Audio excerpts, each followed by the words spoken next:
Voici Bernard Madoff. Bernard est l'homme le plus gentil de Wall Street. C'est un génie, un philanthrope.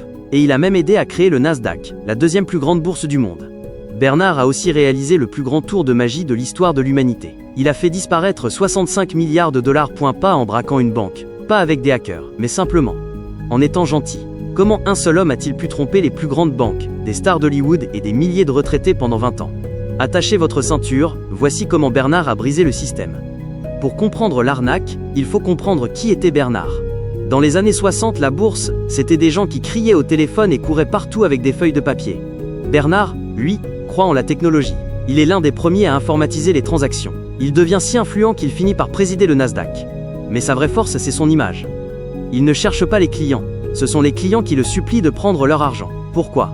Parce que Bernard garantit un rendement de 10 à 12% par an. Qu'il pleuve, qu'il vente, ou que la bourse s'écroule. C'était trop beau pour être vrai. Mais c'était Bernard Madoff. On ne pose pas de questions à une légende. Alors, comment fonctionnait sa machine? Bernard utilisait ce qu'on appelle une pyramide de Ponzi. C'est très simple. Imaginez que je vous demande 100 € et que je vous promets de vous rendre 110 € le mois prochain. Pour vous payer vos 10 € de bénéfices, je n'ai pas besoin d'investir votre argent. J'ai juste besoin de trouver deux autres personnes, Paul et Jacques, qui me donnent aussi 100 €. J'utilise l'argent des nouveaux pour payer les anciens. Tout le monde est content. Paul et Jacques voient que j'ai payé le premier client, donc ils ramènent leurs amis. Le secret de Bernard? Il ne plaçait jamais un seul centime en bourse. Tout l'argent atterrissait sur un simple compte courant à la banque Chase. Tant que plus de gens font entrer de l'argent que de gens n'en sortent, la machine tourne. Bernard a fait tourner cette machine pendant 3 décennies. Voici Harry. Harry est un mathématicien et son job, c'est d'analyser les chiffres.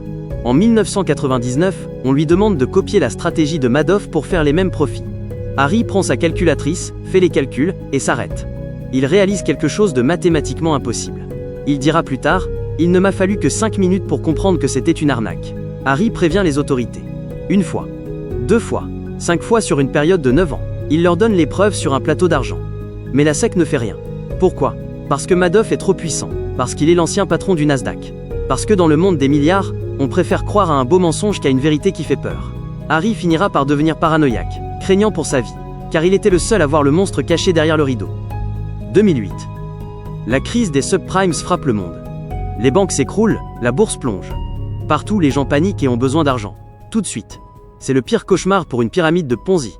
Pour que le système de Bernard survive, il fallait que l'argent rentre. Mais là, tout le monde veut le sortir. En quelques jours, les clients demandent à récupérer 7 milliards de dollars. Bernard regarde ses comptes. Il n'a plus rien. Les nouveaux investisseurs ne viennent plus. Et les anciens ont tout repris. Le tour de magie est terminé.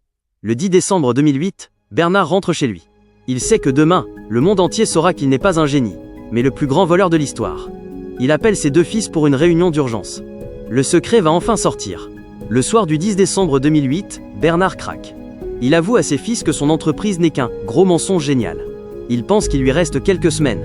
Ses fils, horrifiés, ne perdent pas une seconde. Ils le dénoncent au FBI le soir même. Le lendemain, le monde se réveille avec la nouvelle. Bernard Madoff est arrêté. La trahison est totale.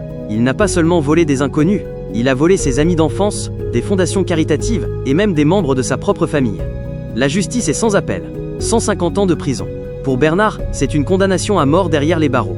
Mais le plus tragique reste à venir. Sa famille est détruite. Son fils Mark se donne la mort 2 ans jour pour jour après l'arrestation.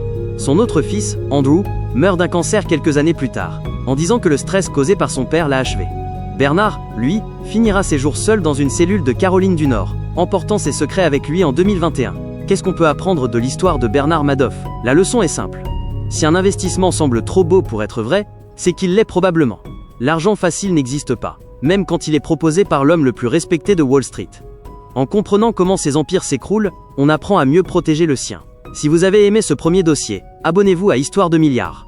Dans la prochaine vidéo, nous allons changer d'ambiance. Nous verrons comment un Français est devenu l'homme le plus riche de la planète en rachetant tout ce qui brille. On parle bien sûr de Bernard Arnault.